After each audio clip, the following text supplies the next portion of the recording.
নমস্কার, দেখছেন কলকাতা টিভি। আমি সুদীপ্ত রয়েছি আপনাদের সঙ্গে। শুরু করছি সংবাদ সারাদিন। প্রথমেই যে খবরের দিকে নজর রাখবো, শাহজাহানকে এসএসকেএম এ নিয়ে যাওয়া হয়, সেখানে তার স্বাস্থ্য পরীক্ষা হয় এবং তারপরেই তাকে ভবানী ভবনে আনা হচ্ছে, এমনটাই জানা যাচ্ছে।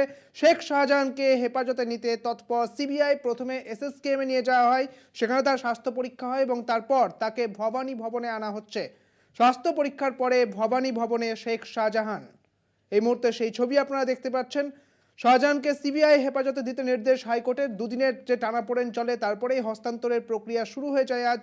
শেখ শাহজাহানকে হেফাজতে নিতে তৎপর সিবিআই। প্রথমেই এসএসকেএম হাসপাতালে নিয়ে যাওয়া হয়, তারপরেই তাকে ভবানী ভবনে আনা হচ্ছে। আমাদের সঙ্গে রয়েছেন আমাদের প্রতিনিধি রিয়া মাঝি রয়েছেন। রিয়া, এখন ঠিক ওখানে কি চলছে?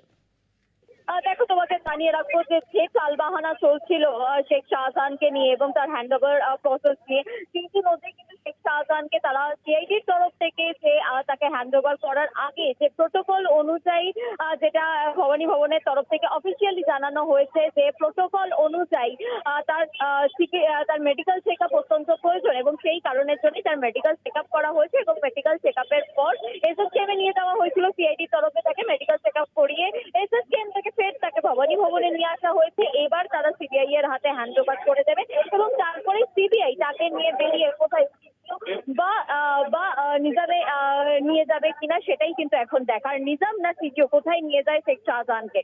একদমই ধন্যবাদ রিয়া তোমাকে। আমাদের সঙ্গে ছিলেন আমাদের প্রতিনিধি রিয়া মাঝি। আর এরপরেই সিবিআই এর হাতে তুলে দেওয়া হবে শেখ শাহজাহানকে। একেবারে তারপরে সিবিআই তার কি পদক্ষেপ করে, তার পরবর্তী পদক্ষেপ কি হয়, সেদিকেই আমাদের নজর থাকবে। আপনাদের জানিয়ে রাখি, এসএসকেএম এ শেখ শাহজাহানের স্বাস্থ্য পরীক্ষার পরে তাকে নিয়ে আনা হচ্ছে ভবানী ভবনে।